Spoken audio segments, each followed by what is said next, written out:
बिस्मिल्लाहिर्रहमानिर्रहीम। अस्सलाम वालेकुम नाज़रीन, मैं अहमद फ़वाद हूँ और आप मेरा यूट्यूब चैनल देख रहे हैं।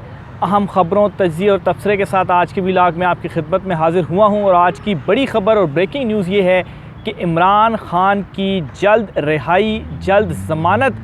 बड़ी ब्रेकिंग न्यूज़ इस हवाले से आज के व्लॉग में आपके साथ में शेयर करने जा रहा हूँ।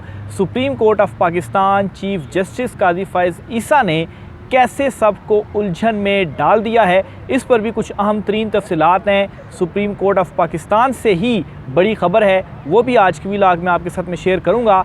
और आखिर में नाज़रीन, शाहिद खाकान अब्बासी का मरियम नवाज़ को थप्पड़, यानी कि मरियम नवाज़ और शाहिद खाकान अब्बासी के दरमियान जो क्लैशेस थे और जो मरियम नवाज़ ने पार्टी को आप कहें एक किस्म का टेक ओवर किया हुआ है, क्योंकि शाहिद खाकान अब्बासी का तो यही मानना है कि लीडर उनके असल में नवाज़ शरीफ हैं, मरियम नवाज़ नहीं हैं। तो मरियम नवाज़ को वो एक्सेप्ट नहीं करेंगे।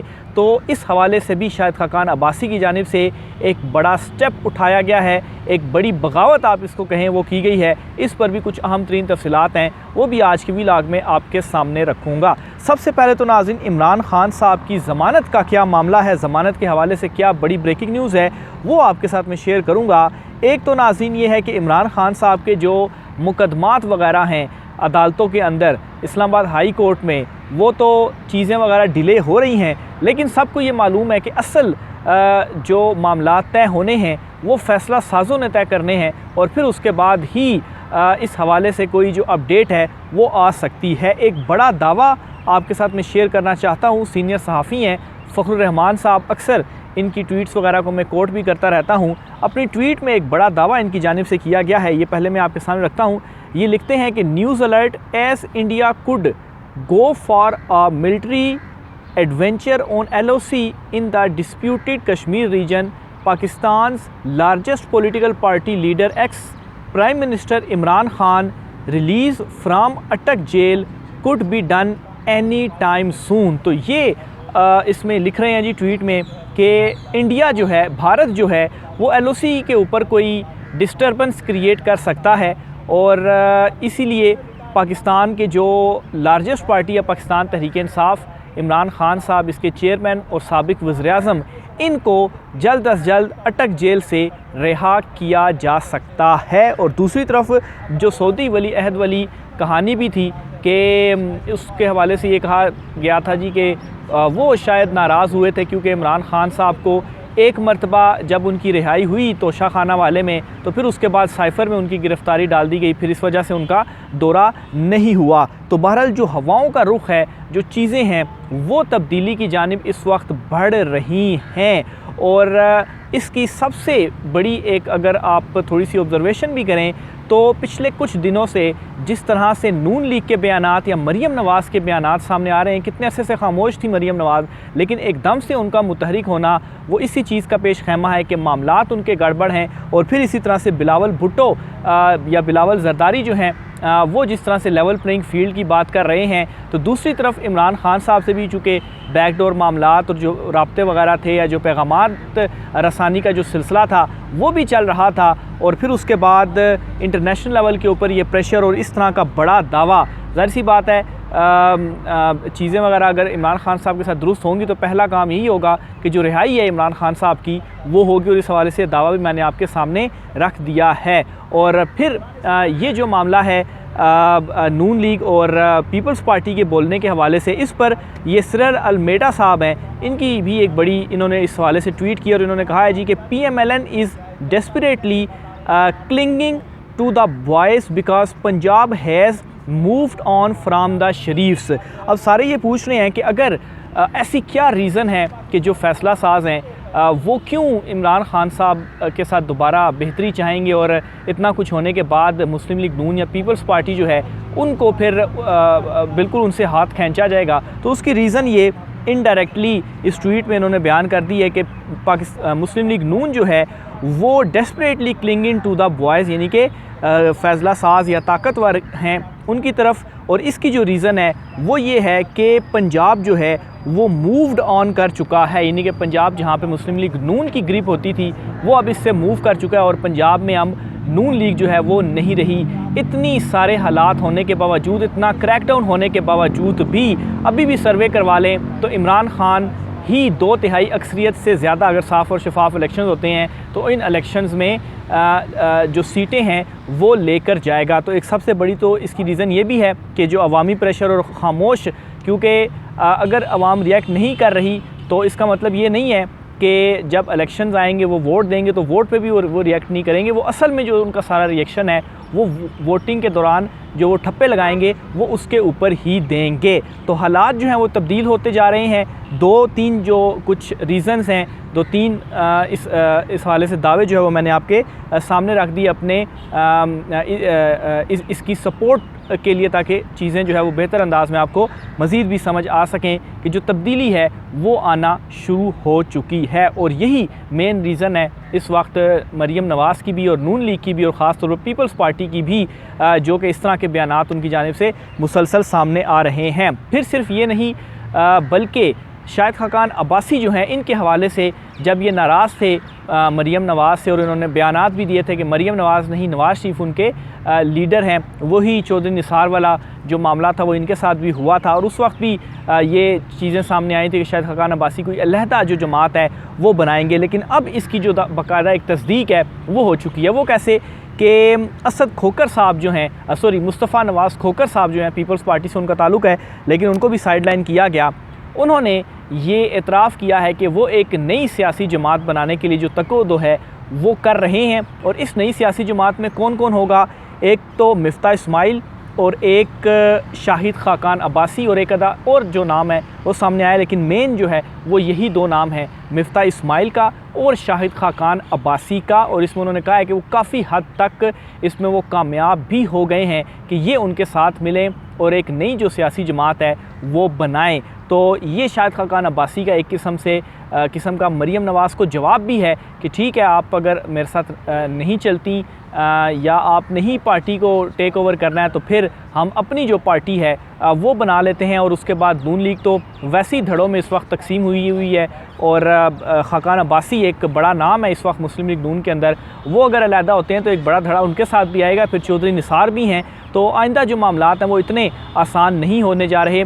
इसीलिए जो वॉइस का लफ्ज़ भी इस ट्वीट के अंदर इस्तेमाल किया गया, यानी कि फ़ैसला साज़ों की तरफ, तो ये तमाम तर जो चीज़ें हैं इनको भी उन्होंने देखना है। और फिर ये जो नैब तरमीम का जो फ़ैसला आया है, जो इन्होंने NRO 2 ख़ुद को दिया हुआ था, ज़ाहिर सी बात है नैब तरमीम करने के बाद ही इन्होंने NRO 2 ख़ुद को दिया हुआ था, तो ये सारे का सारा जो इनका नैब तरमीम के बाद NRO 2 था वो ख़त्म हुआ है।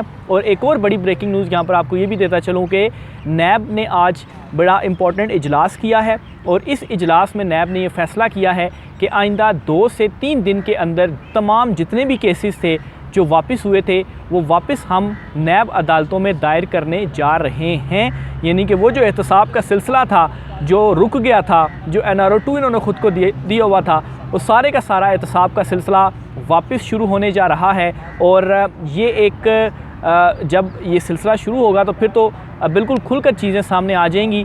लेकिन अभी से जो फ्रस्ट्रेशन है उसका आगाज़ हो चुका हुआ है। जो बयानात मुस्लिम लीग नून और पीपल्स पार्टी की जानिब से जो लेवल प्लेइंग फील्ड के हवाले से सामने आ रहे हैं, और फिर जाहिर सी बात है अगर इमरान खान से ताल्लुकात में बेहतरी होती है तो इसका मतलब इनकी मौत है, तो इसी वजह से ही इनकी जो चीखें हैं वो भी निकल रही हैं। तो बहरहाल अभी ये कुछ हिंट्स हैं, कुछ ऐसे पहलू हैं जो कि बेहतरी की तरफ जा रहे हैं, जो मैंने आपके सामने उजागर किए हैं। इस पर मज़ीद इंशाल्लाह जो पेशरफ्त होगी, ख़ास तौर पर ये नैब वाली जो पेशरफ्त है ये तो हो भी चुकी है, लेकिन आइंदा आने वाले कुछ दिनों के अंदर मज़ीद ये जो बादल हैं ये क्लियर होते हुए नज़र आएंगे। दूसरी तरफ नाज़रीन, काजी फ़ाइज़ ईसा साहब के हवाले से भी एक अहम ख़बर है, और ख़बर ये है कि काजी फ़ाइज़ ईसा की जानिब से एक इजलास कल तलब किया गया था। इस वक्त वो इजलास हो रहा है कि बेंचेस की तश्कील वगैरह और दीगर इशूज़ के ऊपर, लेकिन काजी फ़ाइज़ ईसा ने अपनी जो लाइव प्रोसीडिंग भी थी उस दौरान एक कुछ इंपॉर्टेंट रिमार्क्स दिए थे, जिसमें उन्होंने कहा था कि मी, आई और माई जो है वो बड़े बेवक़्त से इंग्लिश के लफ्ज़ हैं, सबसे यूज़लेस अल्फाज हैं इंग्लिश के। और उन्होंने ये कहा था जी कि मैं तो ख़ुद को ऐसा इख्तियार नहीं दूंगा, और अस खुद नोटिस का इख्तियार भी और ये जो चीफ़ जस्टिस के इख्तियारात मिले हुए हैं तो मैं तो ऐसे इख्तियारात को नहीं लेना चाहूँगा। लेकिन उसके बावजूद भी जो व्हाट्सएप ग्रुप बनाया गया था वो चीफ़ जस्टिस काजी फ़ाइज़ ईसा की जानिब से बनाया गया, उसमें जो मामलात वगैरह अदालती निज़ाम के हवाले से या बेंचेस की तश्कील या दीगर मामलात के हवाले से अगर उसमें डिस्कस होने हैं तो उसमें जो दीगर 2 जजेस हैं सीनियर, वो फिर कहाँ पर गए। तो इसका मतलब है कि अकेले ही मतलब इस हवाले से इस वक्त क्वेश्चन भी किया जा रहा है और क्रिटिसिज्म भी किया जा रहा है कि आपने तो कहा था कि हमारे खाली मी आई या माए नहीं होगा बल्कि 2 जजेस भी होंगे, वो भी साथ चलकर जो सिस्टम है वो चलाएंगे। लेकिन नैब केस का फ़ैसला भी नहीं हो सका प्रैक्टिस एंड प्रोसीजर का, और उसके बाद बेंचेस तो इस पूरे हफ्ते के बन चुके हुए हैं। वो चीफ जस्टिस काज़ी फायज़ ईसा साहब ने कहा था कि साथी जजेस से मुशावरत के बाद ही खैर उन्होंने किया, लेकिन ये जो व्हाट्सएप ग्रुप वाला मामला है तो फिर इस व्हाट्सएप ग्रुप में जो दीगर 2 जजेस हैं वो नहीं है, तो इसका मतलब है कि वो मी या माए वाली या आए वाली जो बात है वो तो आ ही गई है। तो बहरहाल चीफ जस्टिस काज़ी फायज़ ईसा की जानिब से खैर ये व्हाट्सएप वाली कहानी कल सारी मैं आपके सामने रख चुका हूँ। आज कुछ अहम नौइयत के जो मुकदमात हैं वो चीफ जस्टिस काज़ी फायज़ ईसा की जानिब से सुने गए हैं, उसकी कुछ डिटेल्स मैं आपके सामने रखना चाहूँगा। अहम नौइयत के इस तरह से कि जो अवामी नौइयत के बुनियादी बेसिकली जो केसेस थे, पहले तो आज थोड़ा सा डिले हुआ चूँकि जो बेंच था ये 3 रुकनी बेंच था। Bench number 1 chief justice Qazi Faez ईसा की सरबराही में अब 3 रुकनी ये बेंच होता है। इसमें ये हुआ था जी कि आज एक जज साहब जो थे वो थोड़ा सा लेट हो गए थे, जिसकी वजह से 9:30 बजे केसेस की समाअत शुरू नहीं हुई, थोड़ा सा डिले हुआ केसेस की समाअत शुरू करने में। लेकिन कुछ इंपॉर्टेंट नौइयत के जो मुकदमात थे वो चीफ जस्टिस काज़ी फायज़ ईसा की जानिब से सुने गए। उनमें कुछ अहम जो रिमार्क्स हैं वो भी सामने आए। एक तो वर्कर्स वेलफेयर फ़ंड्स तरमीम के ख़िलाफ़ दरख्वास्तों पर जल्द समाअत से मुतल्लिक एक केस था जिसमें इस्तदा तो मंजूर की गई, लेकिन वकील चूँकि तैयारी इसमें सही तरह से नहीं करके आए हुए थे, तो इसमें कुछ जो बेइज्जती सी आप कहें या सरजनिश आप कहें अदालती लैंग्वेज में, तो वो उसकी की गई। दौरान समाअत वकील की तैयारी ना होने पर चीफ जस्टिस ने वकील की सरजनिश कर दी, इधर उधर की बातें करनी हैं तो कर लें, फिर हम आपको जुर्माना कर देंगे। ये काज़ी फायज़ ईसा ने कहा, आप तैयारी करके नहीं आए, जज साहब केस बता रहे हैं तो आप टोक रहे हैं, कुछ तो तमीज़ रखें, हमें आपकी इंडोर्समेंट की ज़रूरत नहीं है। तो ये बेसिकली रिमार्क्स सामने रखने का जो मकसद है वो थोड़ा सा इस तरह से कंपेयर भी करने का था कि चीफ जस्टिस उमर अता बंदयाल साहब जो थे वो बहुत ही ज़्यादा आप कहें कि तहम्मुल मिजाजी उनके अंदर थी। इस तरह के रिमार्क्स कभी भी उनकी जानिब से सामने नहीं आए। ख़ास तौर पर ये जो लास्ट रिमार्क्स मैंने आपके सामने रखा कि कुछ तो तमीज़ करें, हमें आपकी इंडोर्समेंट की ज़रूरत नहीं है। तो ये बताने का मकसद ये है कि ज़ाहिर सी बात है 2 पर्सनैलिटीज़ हैं, दोनों डिफरेंट पर्सनैलिटीज़ हैं, लेकिन चीफ जस्टिस काज़ी फायज़ ईसा जो हैं वो शायद as compare to chief justice Umar Ata Bandial साबिक उनके मुकाबले में ज़्यादा तहम्मुल मिजाज नहीं है। शायद ज़्यादा जल्दी ये जो है वो गुस्सा कर जाते हैं, क्योंकि चीफ जस्टिस उमर अता बंदयाल साहब के दौर में भी इस तरह से काफ़ी सारे मामलात हुए, बल्कि उनके दौर में तो बहुत ज़्यादा उनके साथ इवन के सुप्रीम कोर्ट के बाहर आकर जो उनके ख़िलाफ़ कहा गया, असम्बली के फ्लोर पर खड़े होकर उनको जो कुछ कहा गया, लेकिन उसके बावजूद भी उन्होंने काफ़ी ग्रेस या कहें या तहम्मुल मिजाजी का मुज़ाहरा किया। लेकिन चीफ जस्टिस काज़ी फायज़ ईसा के अगेंस्ट अगर इस तरीके से कुछ हुआ तो मेरा नहीं ख्याल कि वो इस पर खामोश रहेंगे, बल्कि इस तरह की जो चीज़ें हैं क्योंकि वो जिस तरह के ये रिमार्क सामने आए हैं तो वो इसके ऊपर ज़रूर जो रिएक्ट है वो करेंगे। फिर इसी तरह से एक खातून हरासगी का जो केस था वो भी सामने आया। आज सुप्रीम कोर्ट में एक मुकदमा था। बहरहाल इसमें ये हुआ कि दरख्वास्त वापस ले ली गई और दरख्वास्त वापस लेने की बुनियाद पर अदालत ने इस दरख्वास्त को खारिज कर दिया। ये भी आम नौइयत का केस था। फिर इसके अलावा सुप्रीम कोर्ट ऑफ पाकिस्तान में फ़ौजी अदालतों में सिविलियंस के ट्रायल के ख़िलाफ़ एक दरख्वास्त दायर की गई थी, उसे एतराज़ के साथ वापस किया और इसमें जो है वो बेसिकली इमरान ख़ान के दौर में होने वाले ट्रायल्स का कलअदम करार देने की ये इस्तदा की गई थी। बहरहाल इसके ऊपर एतराज़ रजिस्ट्रार ऑफिस ने लगाए और ये जो दरख्वास्त थी वो वापस कर दी गई।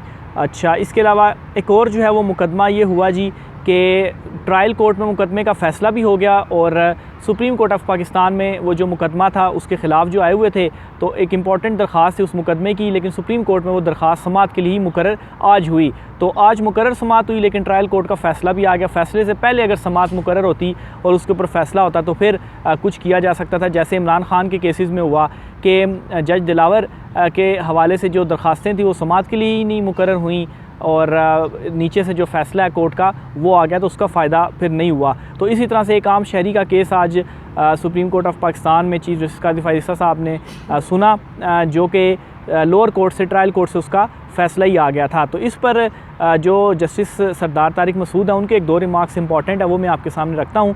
तो इसमें यह था जी कि सुप्रीम कोर्ट में केस बहुत अरसे बाद लगा, वकील साहब ने बताया। मज़ीद उन्होंने कहा इस केस का तो ट्रायल कोर्ट ने अब फ़ैसला भी सुना दिया है, जिस पर जस्टिस सरदार तारिक मसूद ने कहा कि जब केस ही इतने अरसे बाद लगेंगे तो ऐसे ही होगा। जितनी देर में किसी आर्डर के ख़िलाफ़ सुप्रीम कोर्ट में अपील लगती है, ट्रायल कोर्ट केस निपटा चुकी होती है। तो इस वजह से इस दरख्वास्त का भी फ़ैसला जो दरख्वास्त को निपटा दिया गया। बहरहाल ये एक सवालिया निशान है जो कि उठा भी है अदालती निज़ाम के ऊपर भी, सिस्टम के ऊपर भी, कि आपको जो केसेस हैं वो जल्दी से जल्दी निपटाने हैं और बैकलॉग को ख़त्म करना है। क्योंकि फिर इसी तरह से अगर लोअर कोर्ट के फ़ैसले ऊपर आते हैं और यहाँ पर डिसीजन नहीं हो पाता, नीचे डिसीजन हो जाते हैं, तो फिर क्या फ़ायदा इन दरख्वास्तों का। तो ये नाज़रीन आज की कुछ अहम तरीन तफसीलात थी। इस हवाले से मज़ीद जो भी होता है आपके साथ मैं शेयर करता रहूँगा। राय का असर कीजिएगा। मुझे इजाज़त दीजिए। अल्लाह हाफ़िज़।